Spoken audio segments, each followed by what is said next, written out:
Assalamualaikum warahmatullahi wabarakatuh. Perkenalkan, saya Ririn Anggraini, mahasiswa Pendidikan Bahasa dan Sastra Indonesia, Universitas Sriwijaya tahun 2024, kelas Indralaya, dengan NIM 060128242947. Pada kesempatan kali ini saya akan memaparkan hasil penelitian saya yang berjudul Analisis Buku Teks Bahasa Indonesia Jenjang SMP atau Madrasah Tsanawiyah kelas 9 menggunakan teori kelayakan buku teks Badan Standar Nasional Pendidikan atau BSNP. Selamat menyaksikan. Identitas buku yang dianalisis adalah buku Bahasa Indonesia dengan penulis Eva Y. Nukman, Ana Farida Kurniasari, Helva Nur Hidayah, yang diterbitkan oleh Pusat Perbukuan Badan Standar Kurikulum dan Asesmen Pendidikan Kementerian Pendidikan, Kebudayaan, Riset, dan Teknologi. Tahun terbitnya tahun 2022 untuk jenjang SMP atau MTS kelas 9. Kurikulumnya kurikulum merdeka, tebal buku 194 halaman, dimensi buku 17,6 x 25 cm. ISBN-nya 9786022446361. Aspek yang dianalisis dalam penelitian ini ialah aspek kebahasaan dan kegrafikaan dalam buku. Kebahasaan terbagi menjadi 3 kriteria utama, yaitu kesesuaian dengan perkembangan peserta didik, kekomunikatifan, serta keruntutan dan keterpaduan alur pikir. Kemudian untuk kegrafikaan itu terbagi menjadi 5, yaitu ukuran dan format buku, desain sampul, kualitas cetakan dan penjilitan, ilustrasi, serta tipografi. Dalam kelayakan bahasa itu terbagi menjadi 3 aspek utama, yaitu sesuai dengan tingkat perkembangan siswa, kekomunikatifan, serta keruntutan dan keterpaduan alur pikir. Yang pertama, sesuai dengan tingkat perkembangan siswa. Perkembangan siswa itu terbagi menjadi 2, yaitu perkembangan intelektual dan sosial emosional. Siswa kelas 9 SMP adalah siswa yang sebentar lagi akan mengenyam di tingkat SMA, maka diperlukan persiapan yang matang sebelum masuk ke jenjang SMA. Perkembangan intelektual adalah proses meningkatnya pola pikir siswa yang berguna bagi dunia akademiknya. Dalam wawancara di atas disebutkan bahwasanya buku ini telah membantu melatih aspek berpikir siswa melalui kalimat perintah yang terselip di setiap babnya. Kalimat perintah dalam buku ini dapat ditemui di awal sebagai pemantik materi, di tengah sebagai latihan, ataupun di akhir sebagai refleksi dan evaluasi bagi siswa. Kalimat perintah ini nantinya akan membantu otak dalam memproses hal-hal yang mampu meningkatkan taraf berpikir mereka. Contohnya itu pada bab 4 halaman 100, terdapat kalimat, apakah kalian pernah berpikir bahwa hobi juga dapat menjadi sumber penghasilan? Kalimat yang saya sebutkan tadi ialah kalimat tanya yang mampu meningkatkan taraf berpikir siswa. Selama ini pasti siswa hanya berpikir, apa itu hobi, apa contoh hobi, dan pertanyaan klasik lainnya. Dalam pembuka bab ini siswa diajak berpikir sesuatu yang lain, yaitu apakah bisa hobi tadi menjadi pundi-pundi uang? Tentunya akan memaksa siswa menyimpulkan sesuatu itu dengan cara yang unik dan tidak biasa. Selanjutnya, pada bab yang sama halaman 112 terdapat tantangan berupa membuat video pendek yang nantinya guru akan memberikan umpan balik terhadap video tersebut. Perintahnya ialah buatlah video berisi peringatan kepada teman-teman atau masyarakat tentang bahaya penipuan melalui SMS dan sarana lainnya. Perlihatkan video tersebut kepada guru untuk mendapat masukan, lakukan perbaikan jika diperlukan, kemudian siarkan di media sosial yang kalian miliki. Siswa selama ini pasti hanya dihadapkan pada latihan mengenai 5W dan 1H dalam pembahasan materi apapun. Pada tantangan ini, siswa dihadapkan pada hal baru, yaitu tugas video yang nantinya akan dipublikasikan. Siswa pasti akan berpikir keras mengenai konsep seperti apa nantinya video itu. Kemudian hal-hal lainnya yang sedikit dialami oleh siswa SMP. Proses berpikir siswa tadi, yaitu menentukan ide mengenai konsep dan hal lainnya itu tanpa mereka sadari telah mengenalkan otak terhadap cara kerja baru dalam berpikir yang nantinya akan meningkatkan kemampuan kognitif siswa. Maka selanjutnya kita membahas perkembangan sosial emosional. Perkembangan sosial emosional adalah proses meningkatnya kepekaan siswa terhadap diri sendiri dan lingkungan sekitar yang dapat diwujudkan melalui nilai-nilai tertentu yang tertanam dalam diri siswa. Berdasarkan wawancara di atas, buku ini telah menampilkan nilai-nilai yang harus dimiliki oleh siswa yang nantinya akan menjadi pedoman mereka dalam bertindak dalam hal apapun. Hal ini dapat dibuktikan pada bab 4 halaman 101 terdapat teks yang berjudul Tukang Ojek Payung. Tokoh dalam teks digambarkan sebaya dengan siswa. Perbedaannya ialah jika siswa sekolah, maka anak itu bekerja sebagai tukang ojek payung. Diceritakan juga bahwa anak itu tetap berkeliling di kala hujan walaupun ia sedang demam dan letih. Selain itu, tokoh itu tidak pernah mengeluh sedikit pun dan bersyukur telah bekerja keras dari muda. Narasi yang digunakan oleh penulis buku ini membantu meningkatkan rasa empati siswa dan membentuk renungan diri. Yang tujuan akhirnya ialah untuk membuka mata siswa seperti apa kehidupan sebenarnya dan membentuk rasa peduli sesama serta senantiasa berterima kasih pada Tuhan Yang Maha Esa atas karunia-Nya sehingga para siswa dapat mengenyam pendidikan dengan layak. Selanjutnya, pada bab 5 halaman 141 terdapat teks laporan yang berjudul Indonesia, Surga Terumbu Karang Dunia. Teks ini melaporkan keindahan laut dan kekayaan biota di dalamnya. Ketika siswa membaca teks ini, maka akan timbul perasaan bangga dan juga cinta terhadap tanah airnya. Siswa pasti mengagumi kekayaan bahari Indonesia yang nantinya akan mendorong siswa untuk berperilaku menjaga alam, dimulai dari hal yang kecil seperti membuang sampah pada tempatnya dan beranjak ke hal yang besar yaitu menjaga lingkungan sekitar yang nantinya akan menjadikan seorang siswa yang cinta lingkungan. Aspek kebahasaan yang kedua ialah aspek kekomunikatifan. Kekomunikatifan ini dibagi lagi menjadi dua, yaitu keterbacaan pesan dan ketepatan kaidah bahasa. Keterbacaan makna pesan dalam buku ini sangat baik, berarti bahasa yang digunakan lugas dan tidak menimbulkan makna ganda. Hal ini terlihat pada bab 5 halaman 105.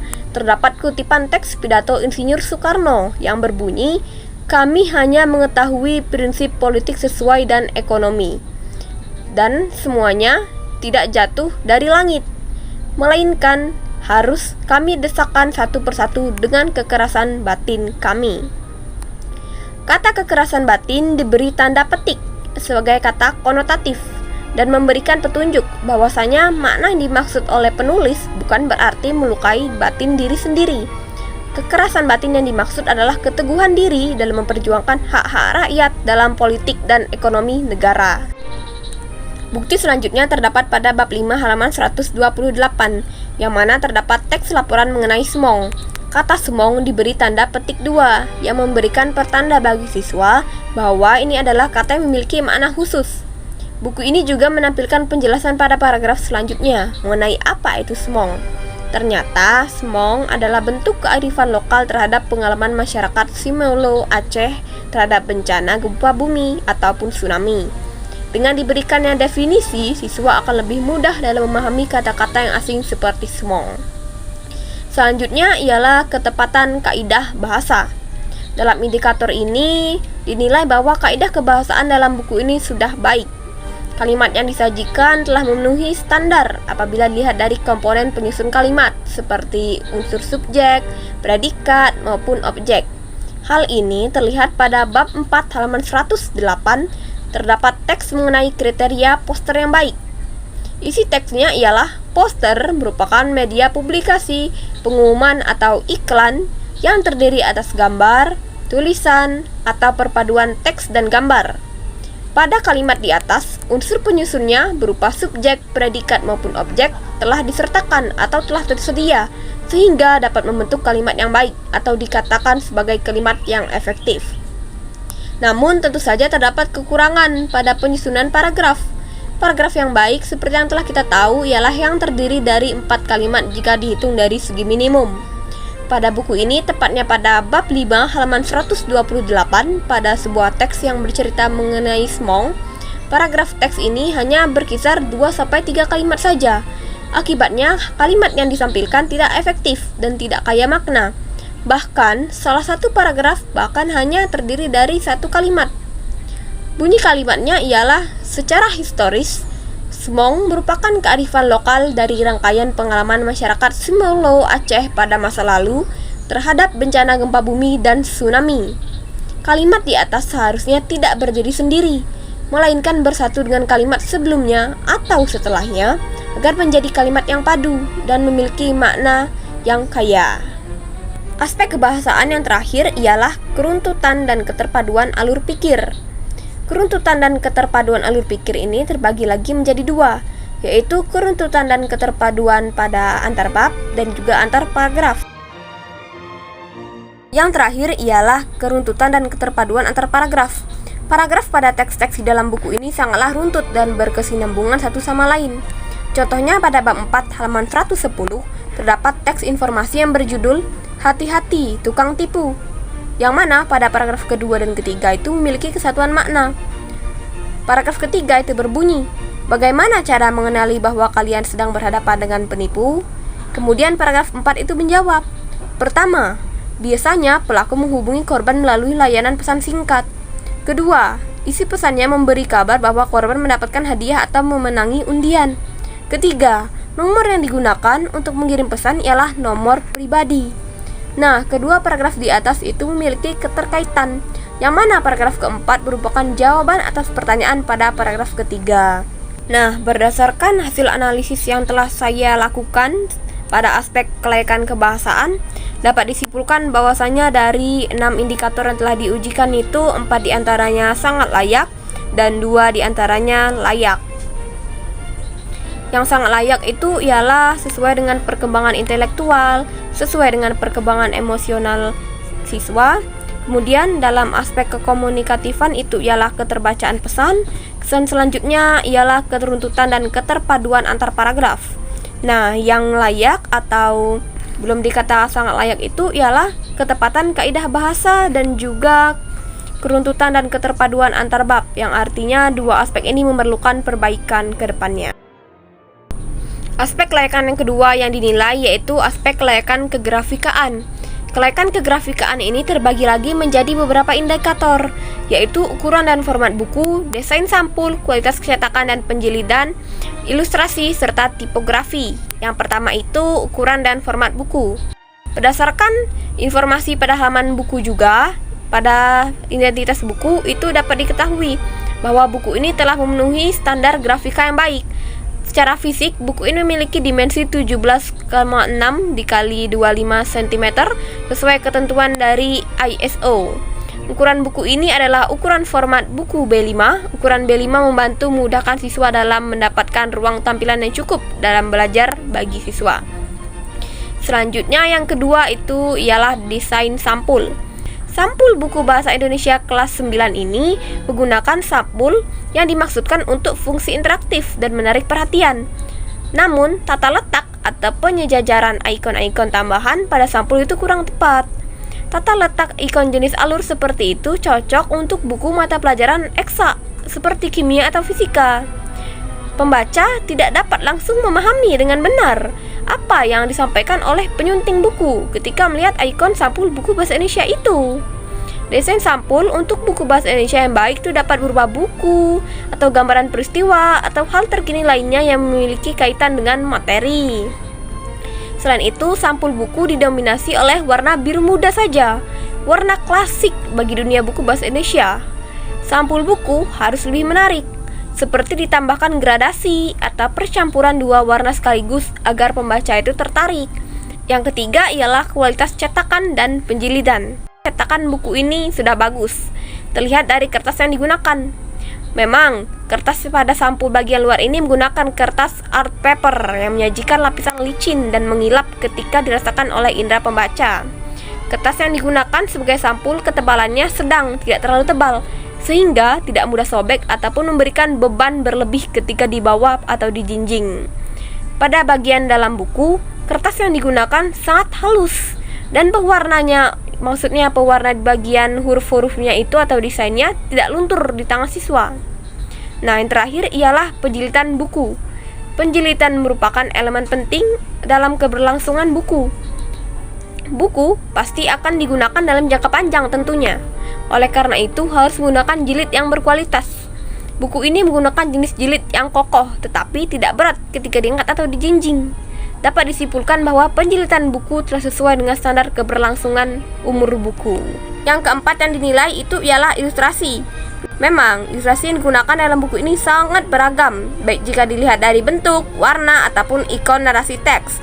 Sebagai contoh, pada halaman 101 sampai 104 itu terdapat cerita yang berjudul Tukang Ojek Payung. Nah, ilustrasi yang digunakan dalam teks itu sangatlah beragam. Dimulai dari pemilihan warna hijau untuk seluruhan teks.